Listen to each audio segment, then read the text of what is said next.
My name is Gary Ray. Let me share just a little bit about myself. I'm happily married, 42 years. I have two grown children and five grandchildren. I'm not a notable, but I have served in full time ministry for more than 30 years, about 25 of those years as a senior pastor. I've been around, I've seen many things, the good and the bad, the ups and the downs of ministry. I know well the pressures of polity and church life. I know how there can be subtle and overt pressures to preach and teach on subjects that are, shall I say, pleasing to the ears. I see that we are in the season that Paul wrote about when many will come to church to have their ears tickled. Most want to hear about grace more than giving. They want ministry leaders to teach and preach about heaven more than hell. Many church leaders are very worried that bold messages will result in givers leaving their churches. And sadly, many teach a limited gospel. Too many fail to properly teach about sacrifice and accountability, where we are on God's prophetic timetable, and the fact that Jesus will come again and soon in an event known as the rapture. I do not say these words lightly. I am not an alarmist. I have written for two news groups and I know what clickbait is. I do not write or say things to frighten or manipulate. I'm just sharing what I know to be true. The enemy is leading too many good church leaders to preach what the people want to hear. The fear of losing congregants, losing givers, losing the support of the church board, the fear that the church down the street that is preaching a prosperity gospel is growing faster than your church, it drives too many good teachers to moderate their teaching. Friends, church leaders have a high and holy calling. Good leaders will tackle the hard issues. They will preach the whole gospel. And they will remember that their calling comes from God and is affirmed by man. Therefore, leaders must strive to teach as God desires, not man. I understand and appreciate the pressures to preach feel good messages. Grace, forgiveness, and heaven, these are some of my favorite subjects, and they have been well represented in my teachings over the years. But I have learned that those who lead in ministry must live to please the one, God, not the many. The goal is not to preach to a crowd, but to build a congregation. Therefore, ministry leaders must not shy away from preaching the whole counsel of God. This resource will help you do that. Ministry leaders must learn to redefine success. For unlike the matrix of this world, true success is not linked to numbers, the size of your congregation, or the size of your budget. True success is tied to faithfulness.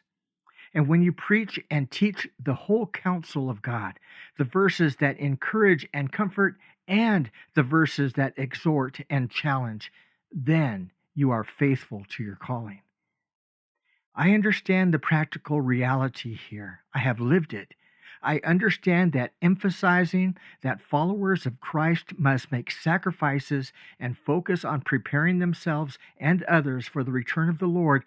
I understand that is not going to be a popular message, but it is the right message.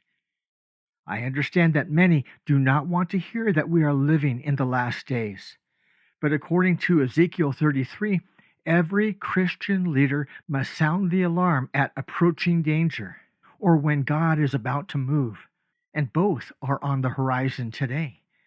Easily visible are the many signs that Jesus said would precede his return, and after that will come the rise of the Antichrist. One must not skirt their responsibility to the Lord, but I've learned there are ways to present hard truths to mitigate negative repercussions. I would like to share recommendations to help you prepare church leaders, board members, staff members, and congregants. Sharing the whole truth is not the goal.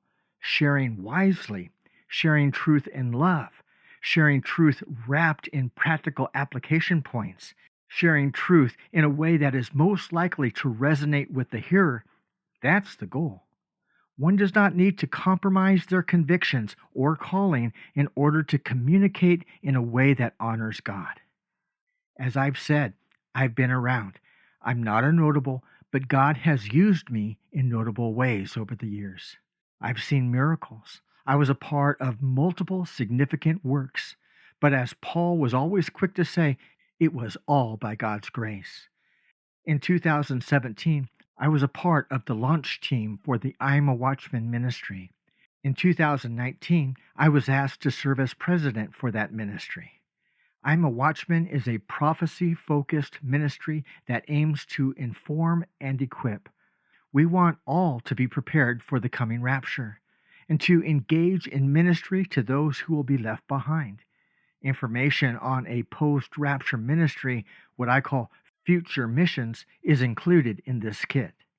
I know prophecy.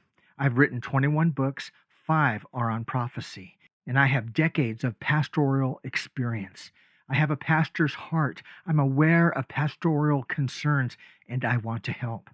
I want to help ministry leaders be all that they can be. Materials in this kit will encourage and equip. I will share both the why and the how to preach and teach on Bible prophecy and eschatology. I want you and your ministry to be a light in this growing darkness. I want to support you in your calling. I will affirm God's calling on pastors and teachers. I will make clear where the bar is, what God expects of his ministry leaders. Let me share a quick story.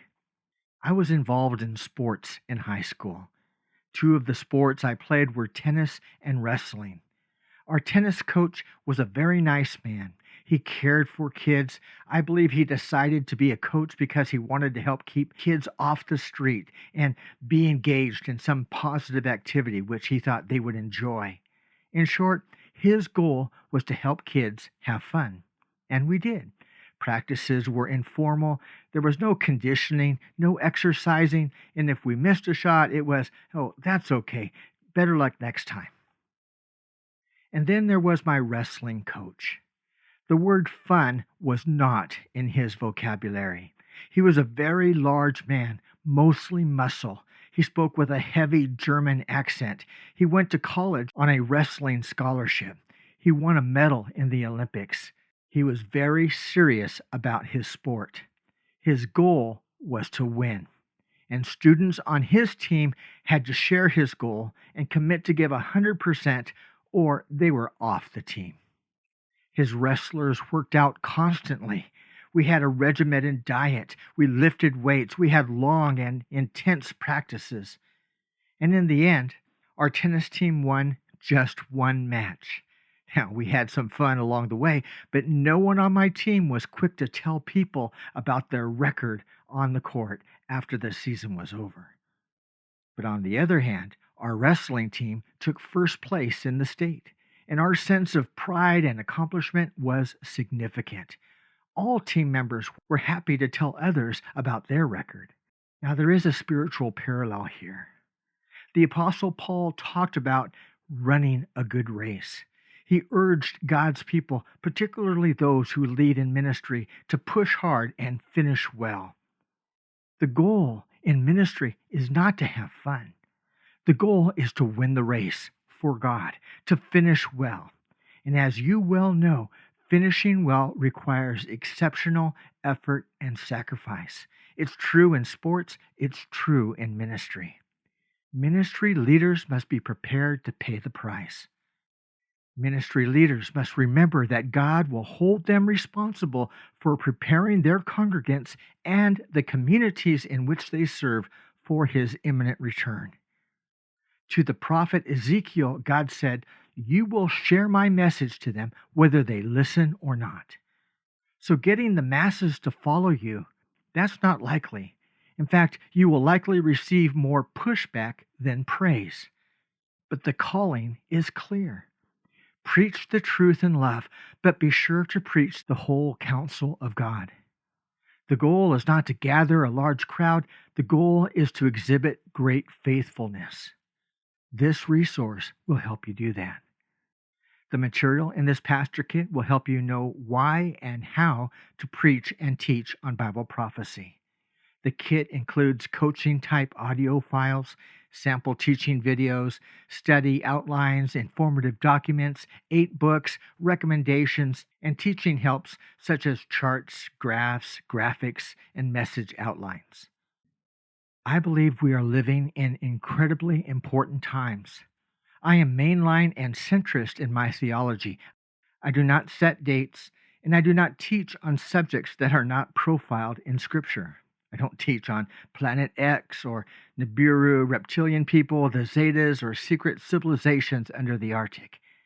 I do not manipulate or try to scare people into the kingdom of God. But I believe the Bible teaches there will be a rapture. And I feel a great burden to share that the Lord's return could be very soon. This is not a gloom and doom resource. It is the voice of a coach who's been there, a voice of one who loves the church, one who believes we are in the fourth quarter and we need to push hard to secure the win. Scandal, division, and compromise has led the church to lose a bit of its footing in recent decades, but it's not too late.